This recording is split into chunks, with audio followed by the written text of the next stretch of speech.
the last two speakers, Ghana think tank and Esther Pierden, will engage in a conversation around global hauntings, and we've specifically thought about that title to pull their works together. Esther is Deputy Director for the Center for Globalization Studies at the University of Amsterdam, and when we first met, we met around the theme of hauntings, and its afterlife. And one of the interesting things about her work, it ties together some of the conversations that have been happening in the earlier two presentations as about absences and visibility and invisibility. And in one of her recent projects, I hope I don't misquote, she thinks about this question of the ghost, the ghostly figure, the ghostly presence, mapped onto how we even think about people in Europe today and how Europe has its ghosts happening now. And we've been in an ongoing conversation around whether ethnographic museums and their collections can also be thought of as ghostly presence that haunt or present.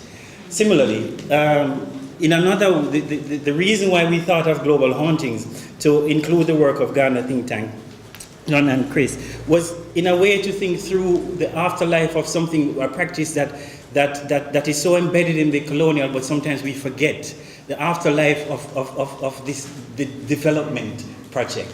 And one of the first questions, which is a confronting question that when I met them first, and they asked me, what is your problem? Which is something that, you know, when you're on the American side of the world, you start looking, what do you mean, what is my problem?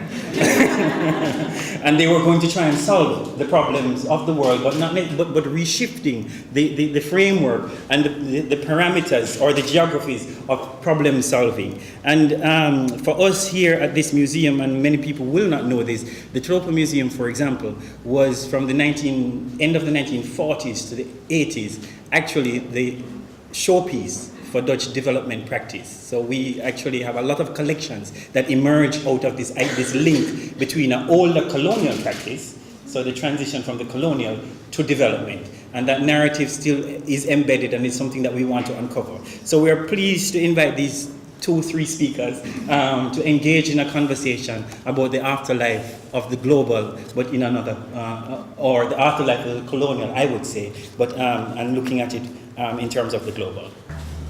Thank you. I'm John Ewing, and this is Christopher Robbins, and there's a third member of our collective, actually Carmen Montoya, who couldn't make it. But we've been a collective for about 9 years, and so we have a certain framework we work with, and then each project we do is special to that space. So we'll start by contextualizing the project and then talk specifically about what we did here in Leiden. So the mission of the Ghana think tank is to develop the first world. We collect problems in the so-called developed world and then send them to be solved by think tanks that we established in Iran, in Cuba, in Ghana, El Salvador, Palestine, and a group of incarcerated teenage girls in the US prison system. Now we asked these groups to analyze our problems and then send us back solutions. And then we implement those solutions, whether they strike us as brilliant or absurd. Now during the course of the project, we have collected hundreds of problems, maybe thousands. And we've received back almost as many solutions.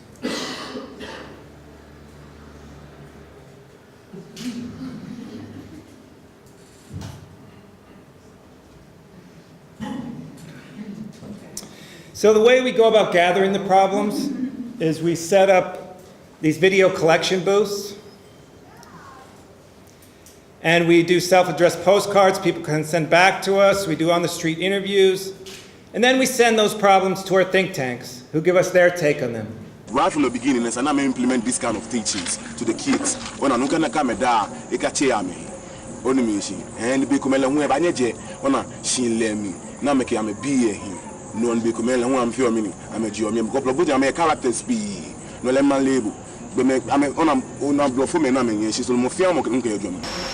que una de las cosas que más admiro de Estados Unidos, de la cultura de Estados Unidos, que le apuesta muchísimo a la educación, a que sus hijos terminen la educación básica, se vayan a la universidad, porque siento que de una forma mantener el sistema de dominio a nivel mundial. pero siento que le faltaría la otra parte, la parte humana, en valorar al resto de la gente que habita este mundo.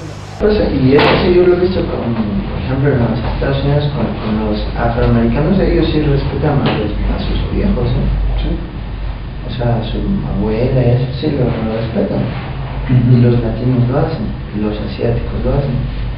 Aquí en Westport el problema es que la mayoría son blancos. So as a way of bringing these voices to a broader audience, we build these installations where people can submit problems, they can watch video of the think tanks, and sign up to get involved in implementing the solutions. This is one in Germany.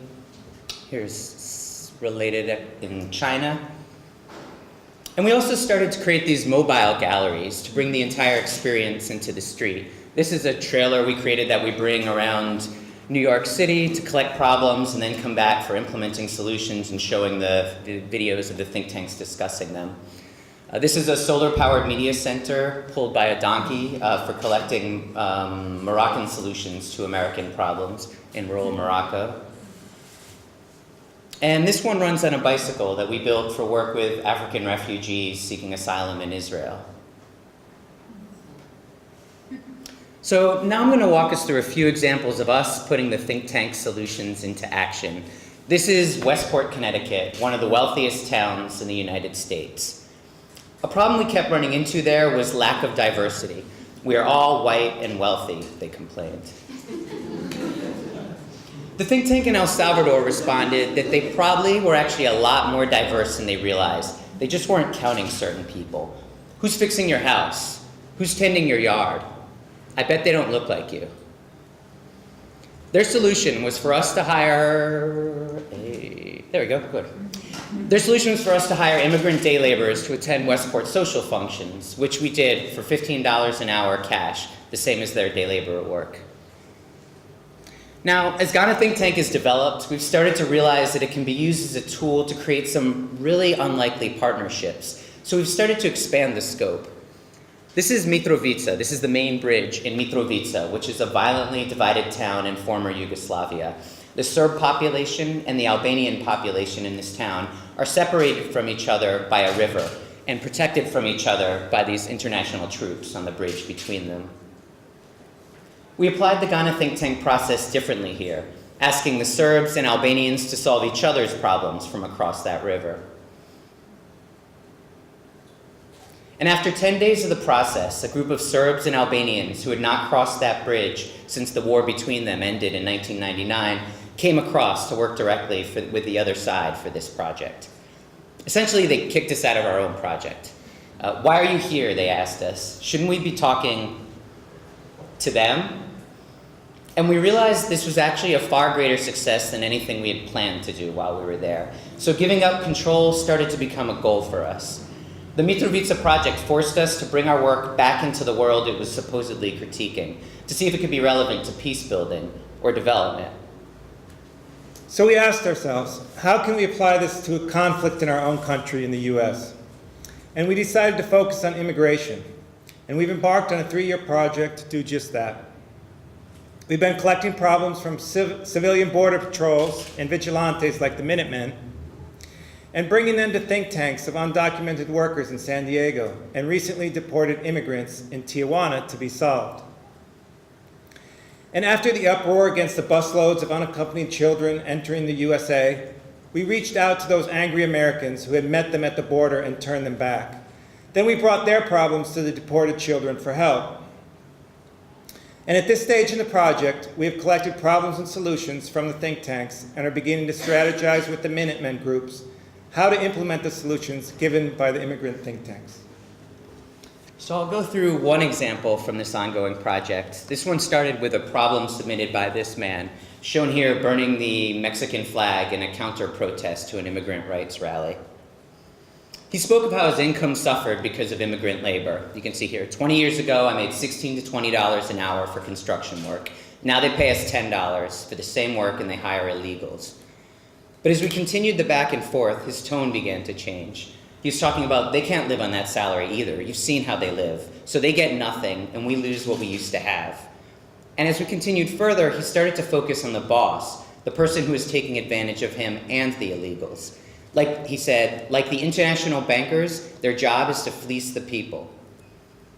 The think tanks in Mexico seem to complete his sentence with their solutions. Immigrant and American workers share in being exploited. We need to create a union of legal and illegal workers. We need to get together and demand a raise. So they're saying the same thing. These are two groups of people we chose to work with specifically because they are so adamantly opposed. But it turns out what they share is basically being dehumanized by exploitative companies. So in the midst of this work along our own border, we were invited to work on a related project in Israel with a group of Sudanese refugees who, in a seemingly ironic twist, were being detained in an Israeli internment camp while seeking asylum from genocide in their own country. Of the nearly 5,000 African refugees who have entered Israel seeking asylum in the past 5 years, all but 4, that's 0.7%, have been placed in a state of seemingly permanent limbo. 0.07%. 0.07%. Not permitted to work or rent in Tel Aviv and often incarcerated in an open desert prison. And when this prison was deemed unconstitutional and in violation of Geneva Accords by the Israeli Supreme Court, a constitutional amendment called the Infiltrator Law was pushed through to permit the refugees continued detainment. So we met with a group of these refugees to help solve the problems of Tel Aviv residents, many of who believed the Africans should be expelled. Some of the solutions they came up with included an all-women African and Israeli community watch in South Tel Aviv, for which we designed these uniforms. Another solution was a network of small urban gardens built through farming Skillshare between African and Israeli residents. And Tel Aviv tours from a refugee's perspective and a visual guide to cultural misunderstandings between African refugees and Israeli residents. But just as important were the conversations that took place between Tel Aviv residents and the African refugees, exploring painful parallels regarding racism and genocide, cultural difference, and ghettoization. If there's anyone in the world that knows how it feels to be a refugee, it's the Jewish people. So I think that the problem that they're identifying is kind of off, because it's not that you're not being understood. You run and you come to my land now, and I feel sorry. I need to feel sorry for you because you think I don't understand you. It's actually the opposite. I'm very angry about you think that I don't understand you.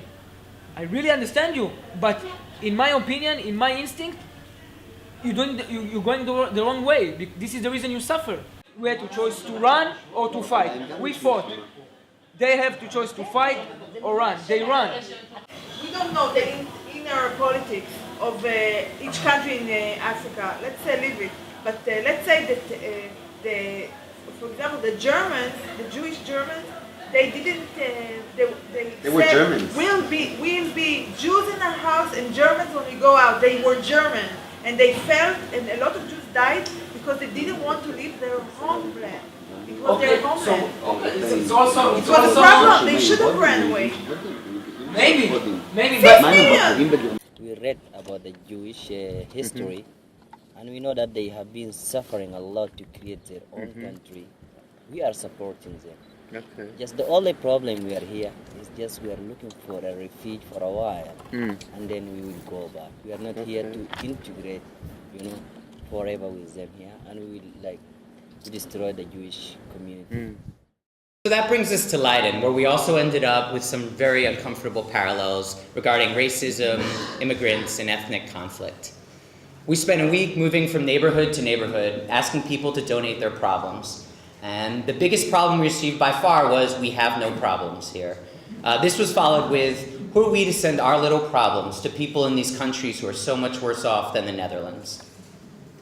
But we persisted and found some Leideners willing to share their problems, and managed to collect close to 100 problems, including aggressive seagulls are attacking our cats, our dogs, even small children.